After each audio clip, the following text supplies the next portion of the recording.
Good morning students. आज हिंदी में पढ़ेंगे चैप्टर 4 पार्ट 4 मैं सड़क हूँ। मैं सड़क हूँ, इसका तात्पर्य सड़क के बारे में आज पढ़ने वाले हैं बच्चों।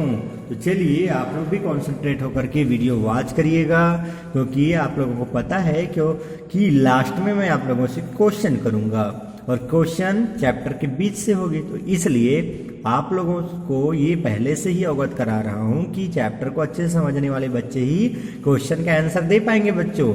तो टाइम का उपयोग करिए और यदि चैप्टर पढ़ रहे हैं तो अच्छे से पढ़िए, और ताकि आप लोग को चैप्टर अच्छे समझ में आ जाए।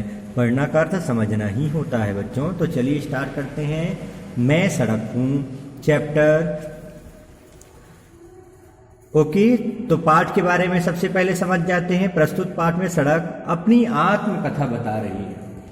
कौन?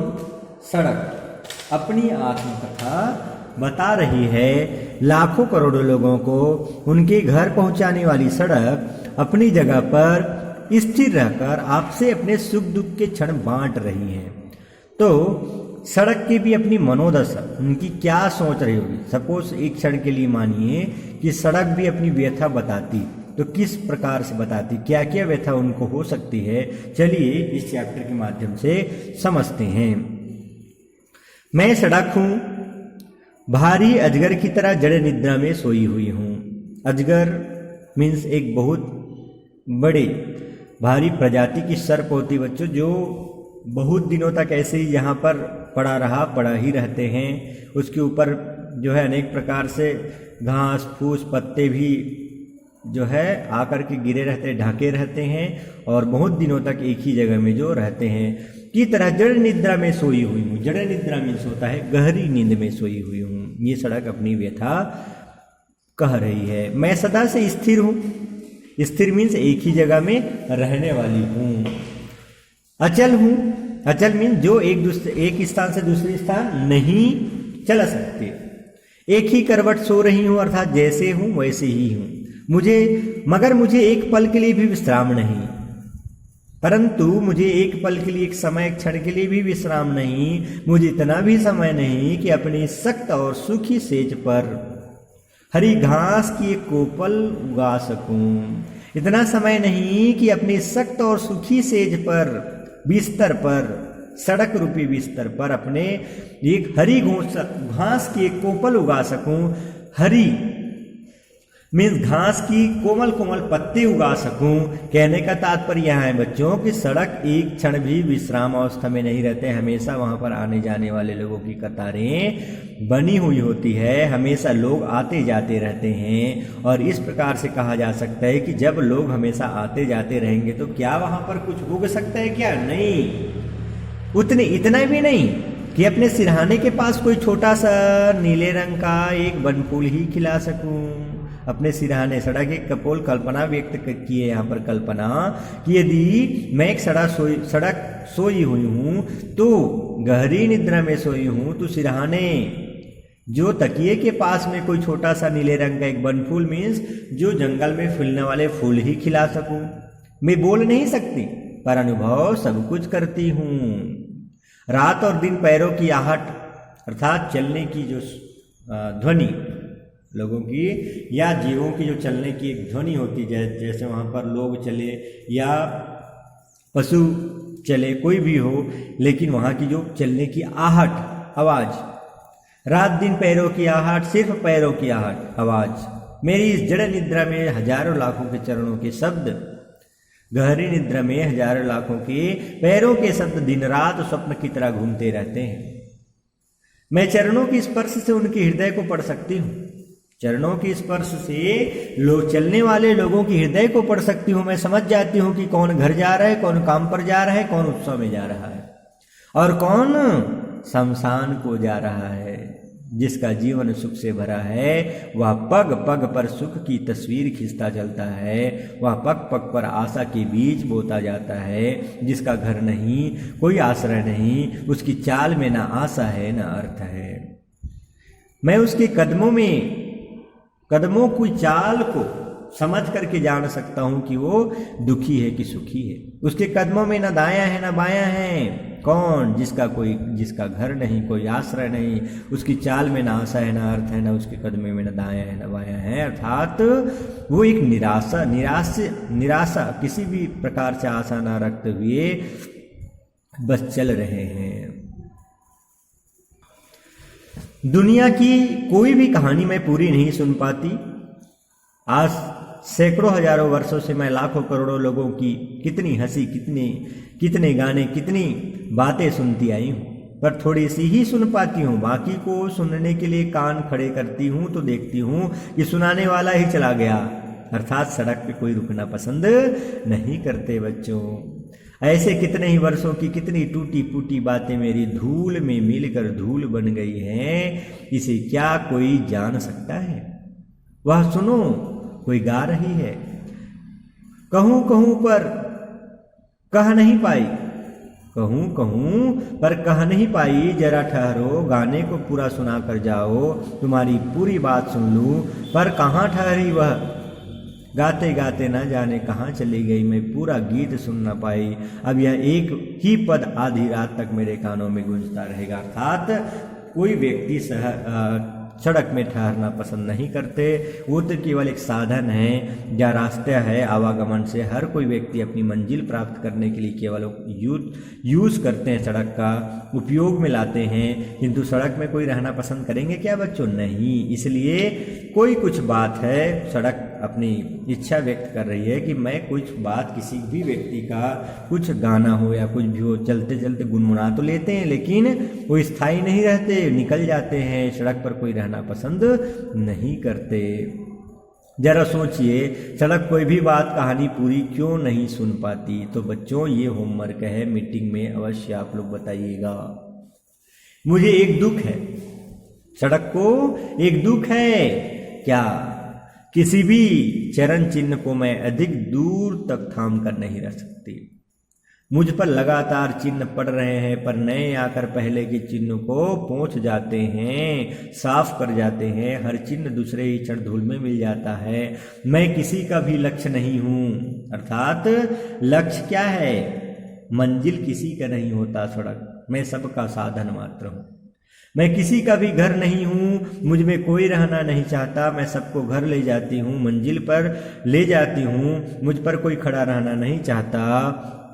जिनका घर बहुत दूर है वे मुझे कोसते और श्राप देते हैं। कोसते मीन्स क्या होता है बच्चों? बुरा भला कहना।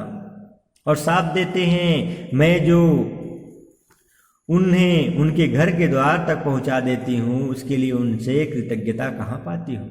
हाँ, सड़क को कोई थैंक्स बोलते हैं क्या? हाँ, या कृतज्ञता व्यक्त करते हैं क्या? कृतज्ञता मीन्स क्या होता है बच्चों? सड़क टूटी फूटी है, सड़क को तो कोई गड्ढे में और गड्ढे कर देते हैं, लेकिन उसकी मरम्मत बहुत कम हो पाती है। कोई सड़क में और कांटे वाटे है, उसको उठाने में कोई आगे नहीं बढ़ते, बल्कि उसको देख करके नज़रअंदाज कर देते हैं। कहने का अर्थ वही तो कृतज्ञता है। हम सड़क की देखभाल करें तो नहीं कर पाते।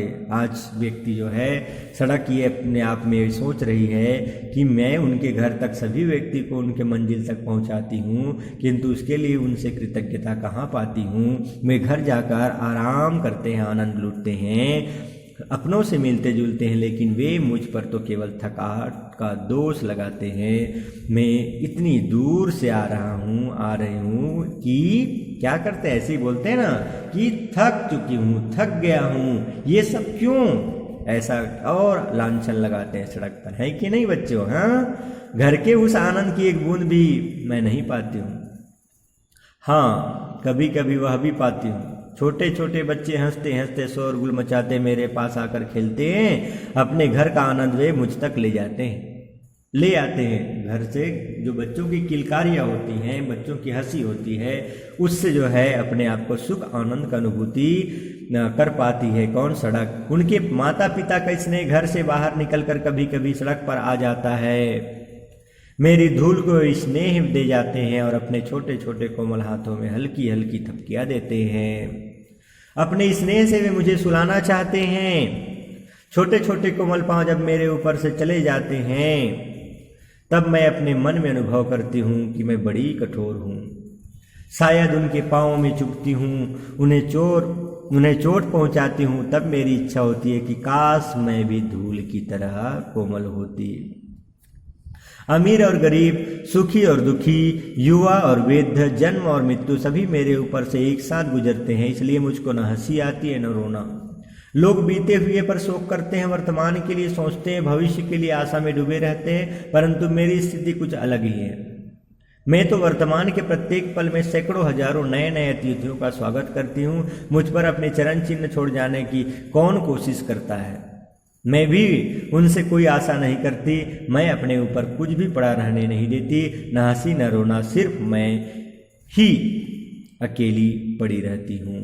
तो ये रविंद्रनाथ ठाकुर जी के द्वारा लिखा हुआ ये आप लोग का चैप्टर है, मैं सड़क हूँ। ये चैप्टर में सड़क अपनी मनोदशा, एक जो है कहा जा सकता है कि सड़क भी एक जीवित की तरह, जीवित प्राणी की तरह अपनी मनोदशा व्यक्त, उनकी जो मनोदशा है व्यक्त किए हैं। किसके माध्यम से? इस चैप्टर के माध्यम से। इस चैप्टर के लेखक कौन है? रविंद्रनाथ ठाकुर जी। सड़क की मनोदशा को व्यक्त करने के लिए इस चैप्टर में बहुत ही अच्छी जो है पंक्ति, अच्छी जो लाइन है, अच्छी वर्ड है, उसको जो है पिरोए हुए हैं, अच्छे से इस शब्द में शब्दकोश को डाले हुए हैं, जो एक सड़क की भी निर्जीव होते हुए भी हमें कुछ क्षण तो ऐसा लग गया था कि वो सजीव होते हुए अपने दुख को व्यक्त कर रहे हैं। और कुछ चीज़ सड़क अपनी जो दुख को व्यक्त कर रही है उनसे भी हमें सीख लेना चाहिए बच्चों। क्या कि देखिए लास्ट पॉइंट में क्या कहा है सड़क, क्या कही है सड़क कि मुझ पर अपने चरण चिन्ह छोड़ जाने की कौन कोशिश करता है।